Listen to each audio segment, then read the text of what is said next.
तो वीडियो को शुरू करने से पहले एक स्पॉइलर अलर्ट, और ये है एंडिंग एक्सप्लेन पार्ट 2। तो जैसा कि मैंने आपको पिछले वीडियो में बताया था कि सल्वाडोर यहाँ पर उस जख्मी आदमी के परिवार की तलाश में निकल पड़ता है ताकि वो उस लाश को उसके परिवार वालों को सौंप सके। यहाँ पर डिएगो और उसकी माँ उसको बहुत ज़्यादा समझाते हैं पर वो निकल जाता है। अब वो अकेले पड़ गए हैं और यहाँ पर सिचुएशन वैसे ही बहुत ही ज़्यादा ख़राब थी। तो यहाँ पर धीरे धीरे जब काफ़ी वक्त बीत जाता है और सल्वाडोर वापस नहीं आता तो उस वजह से उन दोनों के अंदर एक डर और एक खौफ पैदा हो जाता है, और इस डर और खौफ को वो शैतान सूंघ लेता है और धीरे धीरे उनके नज़दीक आने लगता है।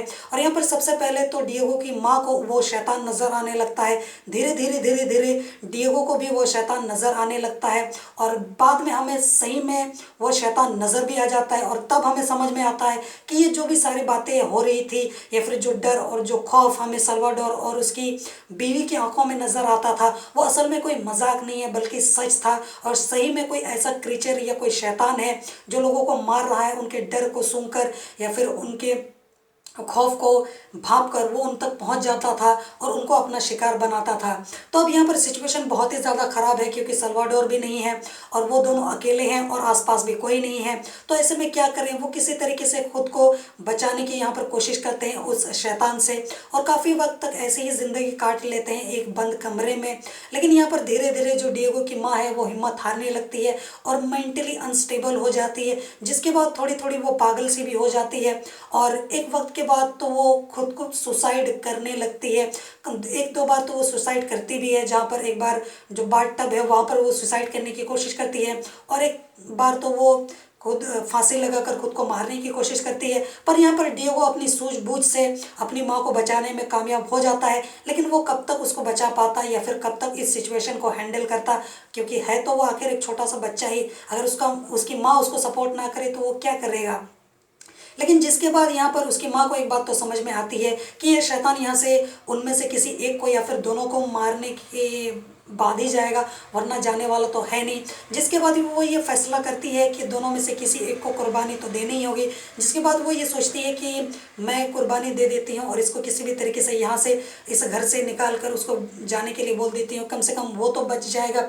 जिसके बाद वो अपनी कुर्बानी देने का फैसला करती है और इसी दौरान उसको बहुत ही ज़्यादा चोट भी लग जाती है और डिएगो अपनी माँ को बचाने के चक्कर में वो वहाँ पर पहुँच जाता है।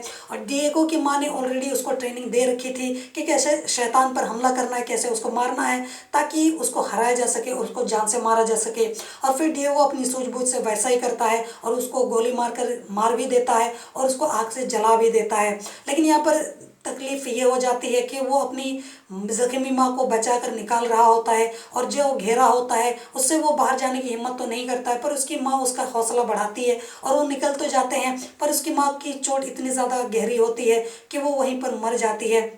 और यहाँ पर हमको देखने को भी मिला था कि जब शैतान वहाँ पर आया था तो उसका घोड़ा और बाकी बैग वगैरह भी लेकर आया था, जिससे एक बात तो साफ हो जाती है कि उसने सल्वाडोर को भी अपना शिकार बना लिया था और उसको भी जान से मार दिया था। तो यहाँ पर और कोई ऑप्शन था ही नहीं। यहाँ पर एक तरीके से जो डिएगो है उसकी माँ भी चल बसी और यहाँ पर उसके पिता भी ऑलरेडी उसका साथ छोड़ चुके थे और यहाँ पर वो अकेला था, इकलौता था और उसके पास कोई ऑप्शन नहीं था। हालांकि हमें यहाँ पर एंड में उसकी आंखों में वो शैतान की एक झलक नज़र आती है, तो वो बस रेफरेंस के लिए था कि आखिर वो शैतान दिखता कैसा है। जिसके बाद वो अपना रास्ता ढूंढने के लिए निकल जाता है। अब वो क्या ही करेगा।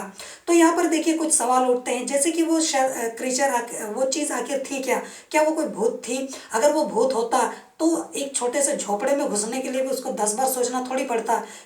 तो यहाँ पर आप समझ रहे हो, तो कहीं ना कहीं मुझे नहीं लगता ये कोई घोस्ट था। मुझे लगता है कि ये कोई एक तरीके का क्रीचर या फिर एलियन था।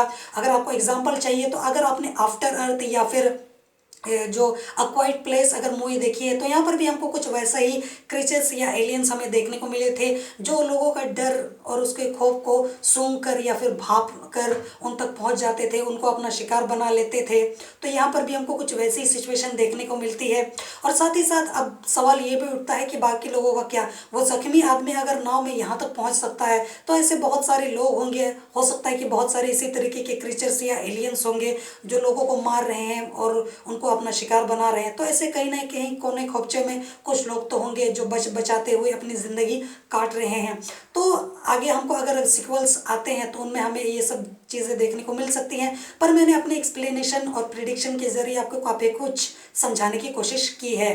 बाकी अगर आपको मेरी एक्सप्लेनेशन पसंद आती है तो वीडियो को लाइक, शेयर और चैनल को सब्सक्राइब ज़रूर कर लीजिएगा। जोहार।